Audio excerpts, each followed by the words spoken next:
Praise the lord. హల్లెలూయా.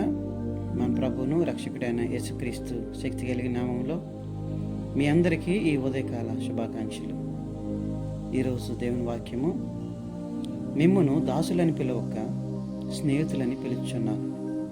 యోహాను సువార్త 15వ అధ్యాయము 15వ వచనము.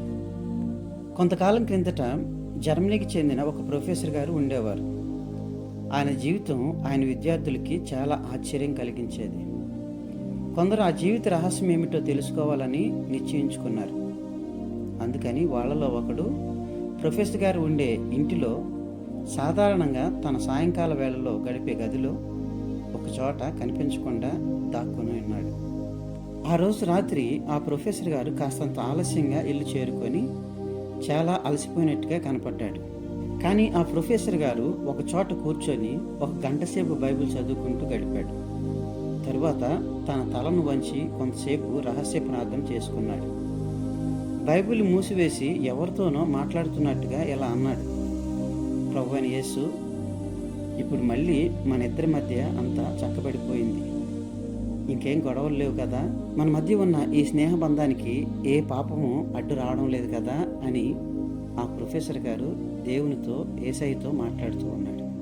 ఆ సంభాషణ విని దాక్కున్న ఆ కుర్రవాడు, ఓహో, ఇతనుకున్నటువంటి రహస్యం ఇదనమాట, ఇంత చక్కగా ఇంత భక్తిగా ఈయన ఉంటున్నాడు కాబట్టే దేవుడు ఇంతగా ఇతన్ని ఆశీర్వదించాడని ఆ కుర్రవాడు తెలుసుకుని ఉన్నాడు. అవును ప్రియమిత్రులారా, యేసుప్రభు వారి యొక్క హృదయాన్ని ఎరగడం జీవితంలో సాధించదగ్గ అద్భుతమైన, అత్యంతమైనటువంటి గొప్ప విజయం. ప్రతి క్రైస్తవుడు ఎంత కష్టమైనప్పటికీ తనకి యేసుప్రభు వారికి మధ్య వివాదం లేకుండా చూసుకోవాలి. క్రీస్తు అనే నిజం రహస్య ప్రార్థన వల్ల, ధ్యానంతో, బైబిల్ని వ్యక్తిగతంగా చదవడం వల్ల మాత్రమే తెలుస్తుంది. ఆయన సన్నిధిలో విడవకుండా గడిపే వాళ్ళకి క్రీస్తు వ్యక్తిగతంగా పరిచయం అవుతాడు. కాబట్టి మనము కూడా ఆ ప్రొఫెసర్ లాగా దేవునితో మాట్లాడగలగాలి అని అంటే దేవుని యొక్క వాక్యం మీద ధ్యానం ఉంచి ప్రతిరోజు కూడా నిలకడగా ప్రార్థన చేయగలిగితే దేవునితో స్నేహాన్ని మనము బలపరుచుకోగలుగుతాం. అటు కృప దేవుడు మనందరికీ దయచేయునుగాక.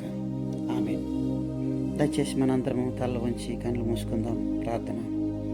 కృపగలిగిన తండ్రి యేసయ్య, మీకు వందనాలు.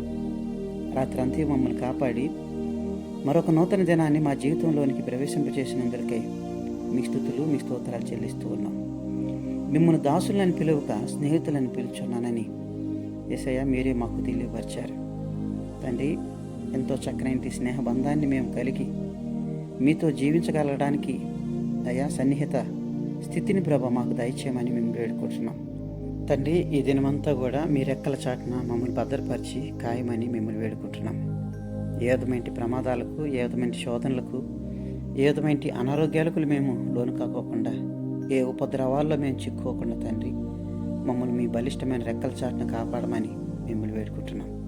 దేవా, మమ్మల్ని, మా యొక్క కుటుంబాలను, మా యొక్క శ్రేయోభిలాషులను, మా యొక్క రక్త సంబంధికులను, మా యొక్క సంఘ బిడ్డలందరినీ మీరు దీవించి మీరు ఆశీర్వదించమని మిమ్మల్ని వేడుకుంటున్నాం. మేము చేస్తున్న ప్రతి పనుబాట్లలో మాకు తోడుగా నడిపించండి. ఈ దిన దీవులతో మమ్మల్ని దీవించి ఆదరించమని యేసుక్రీస్తు నామములో అడిగి వేడుకొంచున్నాం తండ్రి.